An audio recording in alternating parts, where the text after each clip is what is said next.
Mengapa Bitcoin bisa dibilang rajanya koin? Karena sampai hari ini semua koin kripto masih sangat didominasi oleh Bitcoin. Dan naik turunnya harga rata-rata koin lain mengikuti naik turunnya harga Bitcoin, apakah sedang uptrend atau downtrend. Karena itulah Bitcoin sampai saat ini masih bisa dibilang koin kripto nomor satu yang teratas dan rajanya koin kripto. Sebelum membahas lebih lanjut tentang Bitcoin, dan buat teman-teman yang baru mendengar tentang Bitcoin dan ingin tahu lebih banyak tentang Bitcoin, terus nonton video ini.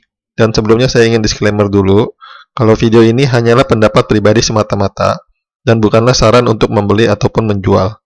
Ayo kita lanjutkan.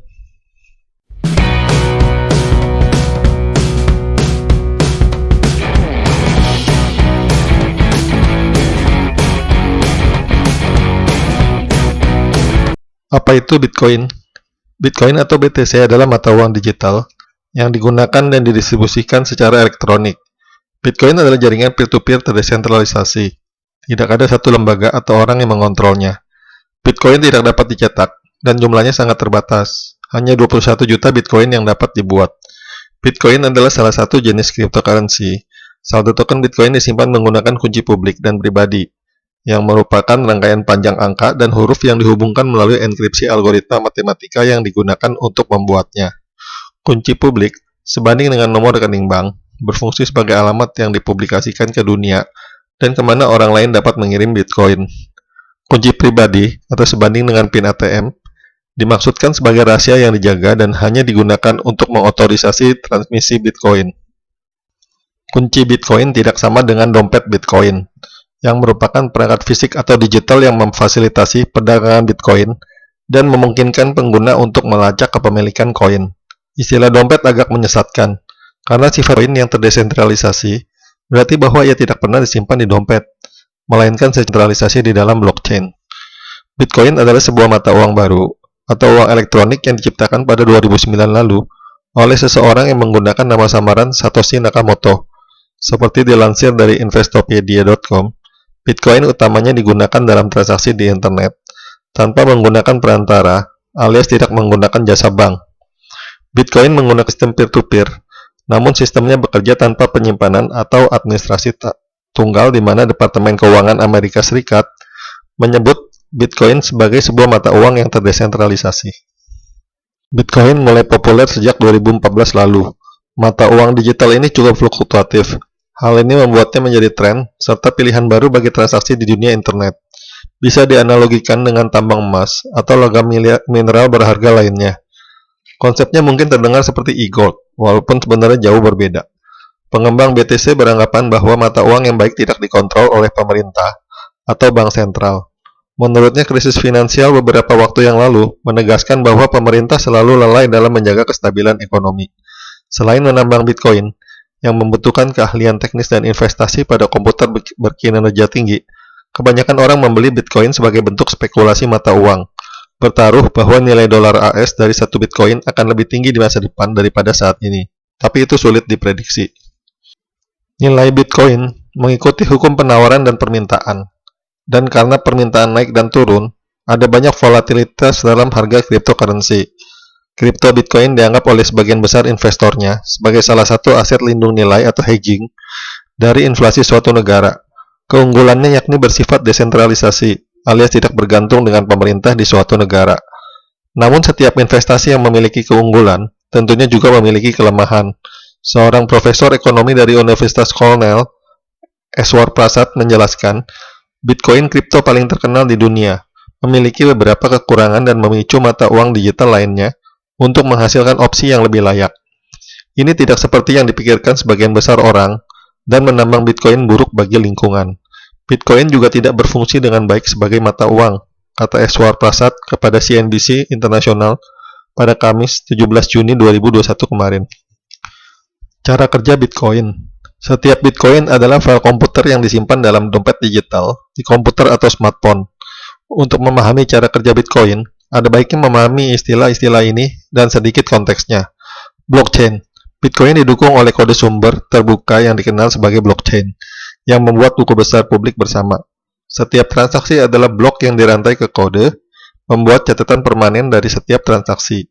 Teknologi blockchain adalah jantung dari lebih dari 2.200 mata uang kripto yang telah mengikuti setelah Bitcoin. Kunci pribadi dan publik. Dompet berisi Bitcoin, kunci publik, dan kunci privat yang bekerja sama untuk memungkinkan pemilik memulai dan menandatangani transaksi secara digital, memberikan bukti otorisasi. Penambang Bitcoin. Penambang atau anggota platform peer-to-peer kemudian secara independen mengonfirmasi transaksi menggunakan komputer berkecepatan tinggi, biasanya dalam 10 hingga 20 menit. Penambang dibayar dalam Bitcoin untuk usaha mereka. Kekurangan dan kelebihan Bitcoin. Kekurangannya, gejolak harga. Lonjakan harga Bitcoin 2017 didorong oleh spekulan yang bergegas ke pasar Bitcoin, seperti yang dibahas penulis staff NetWallet pada saat itu. Keuntungan baru-baru ini adalah kabar baik jika Anda membeli Bitcoin pada Desember 2018. Mereka yang membeli pada tahun 2017 ketika harga Bitcoin melesat menuju $20.000 masih harus memulihkan kerugian mereka. Masalah peretasan. Sementara pendukung mengatakan teknologi blockchain di balik Bitcoin bahkan lebih aman daripada transfer uang elektronik tradisional, dompet panas Bitcoin telah menjadi target yang menarik bagi peretas. Ada sejumlah peretas profil tinggi, seperti berita pada Mei 2019 bahwa lebih dari $40 juta Bitcoin telah dicuri dari beberapa akun bernilai tinggi di bursa cryptocurrency Binance atau perusahaan yang menutupi kerugian. Jadi dalam masalah Bitcoin ini banyak hacker-hacker ya teman-teman yang berusaha untuk meretas dompet Bitcoin yang isinya banyak. Penggunaan terbatas. Pada Mei 2019, raksasa telekomunikasi AT&T bergabung dengan perusahaan seperti Overstock.com, Microsoft, dan Dish Network dalam menerima pembayaran Bitcoin. Tetapi perusahaan-perusahaan ini adalah pengecualian, bukan aturannya. Tidak dilindungi oleh SIPC. Perusahaan pelindungan investor sekuritas mengasuransikan investor hingga $500.000 jika pialang gagal atau dana dicuri. Tapi asuransi itu tidak mencakup cryptocurrency. Kekurangan lainnya adalah tidak memiliki fitur smart contract.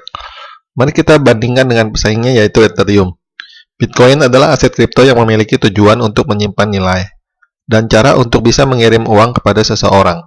Sementara itu, Ethereum merupakan cara yang digunakan untuk mengirimkan uang kepada seseorang hanya ketika hal-hal tertentu saja.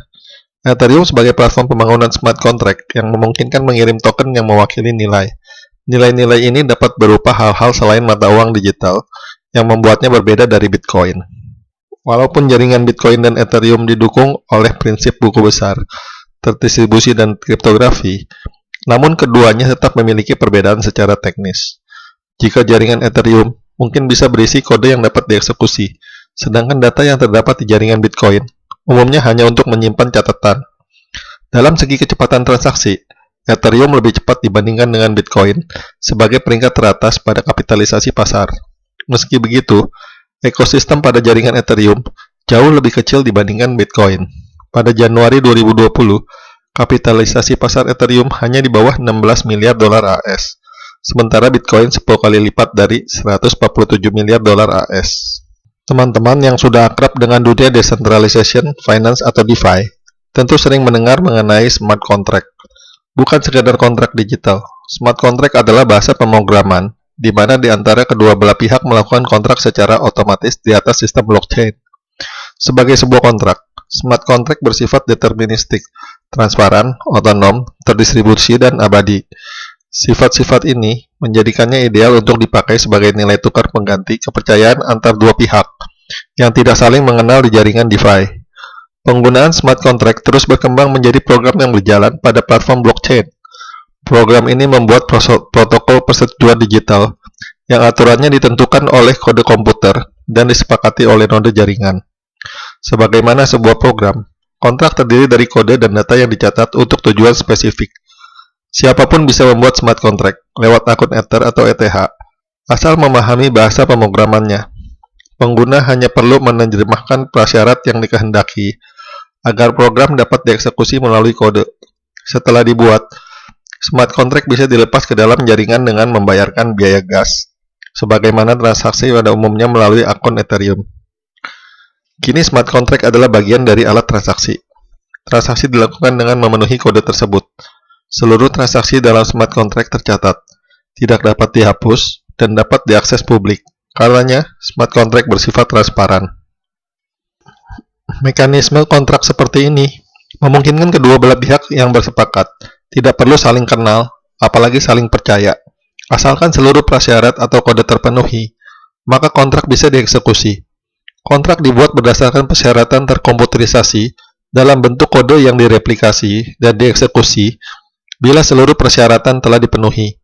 Kode didistribusikan secara merata ke dalam jaringan atau blockchain. Setelah dibuat, kode ini tidak dapat diubah atau dihancurkan, kecuali bila pemrogramnya menyisipkan kode self-destruction pada salah satu fungsi. Kode juga mencatat seluruh perubahan yang terjadi secara lengkap dan dapat diakses oleh publik. Saat ini smart contract telah menjadi salah satu tipe dari Ethereum account atau ETH. Penggunaan kontrak pintar ini memungkinkan identitas yang anonim dan orang-orang asing tetap bisa melakukan transaksi yang kredibel tanpa supervisi otoritas maupun sistem hukum. Sifat otonom dari smart contract membuatnya seperti program yang berjalan sendiri. Ia menjalankan program yang dirancang untuknya jika semua persyaratan terpenuhi, tidak peduli siapapun yang telah mengaksesnya. Dengan kata lain, kontrak dibuat bukan atas dasar percaya, melainkan atas dasar terpenuhinya semua persyaratan yang telah terprogram. Jika teman-teman sulit percaya pada orang lain, tentu smart contract cocok untuk kalian. Oke, sekarang mari kita lihat kelebihannya Bitcoin. Transaksi pribadi dan aman kapan saja, dengan potensi biaya yang lebih sedikit. Setelah Anda memiliki Bitcoin, Anda dapat mentransfernya kapan saja, di mana saja, mengurangi waktu dan potensi biaya transaksi apapun. Transaksi tidak mengandung informasi pribadi seperti nama atau nomor kartu kredit, yang menghilangkan risiko informasi konsumen dicuri untuk pembelian yang curang atau pencurian identitas. Namun perlu diingat bahwa untuk membeli Bitcoin di bursa biasanya Anda harus menautkan rekening bank Anda terlebih dahulu. Potensi pertumbuhan besar. Beberapa investor yang membeli dan menahan mata uang bertaruh bahwa begitu Bitcoin matang, kepercayaan yang lebih besar dan penggunaan yang lebih luas akan mengikuti, dan oleh karena itu nilai Bitcoin akan tumbuh. Kemampuan untuk menghindari bank tradisional atau perantara pemerintah. Setelah krisis keuangan dan resesi hebat, beberapa investor sangat ingin merangkul mata uang alternatif yang terdesentralisasi. Mata uang yang pada dasarnya berada di luar kendali bank biasa, otoritas pemerintahan, atau pihak ketiga lainnya. Jadi, sebagai salah satu aset kripto dengan margin yang signifikan, keunggulan Bitcoin ialah memiliki likuiditas yang lebih besar dibandingkan dengan aset kripto lainnya yang berada di pasaran. Dengan likuiditas yang tinggi, memungkinkan pengguna untuk bisa mempertahankan nilai substansialnya saat mengkonversikan Bitcoin ke dalam mata uang fiat. Sebagai salah satu aset kripto dengan kapitalisasi terbesar, ratusan toko online di beberapa negara telah menerima Bitcoin menjadi salah satu metode pembayaran. Dengan bertransaksi menggunakan Bitcoin, biaya transaksi yang dimilikinya lebih rendah dibandingkan dengan PayPal. Sementara itu, pembayaran digital lainnya bisa mengeluarkan biaya transaksi 2 hingga 3%. Dengan Bitcoin, biaya yang dikeluarkan tidak lebih dari 1%. Keunggulan lainnya dengan menggunakan Bitcoin, nantinya transaksi internasional menjadi lebih mudah.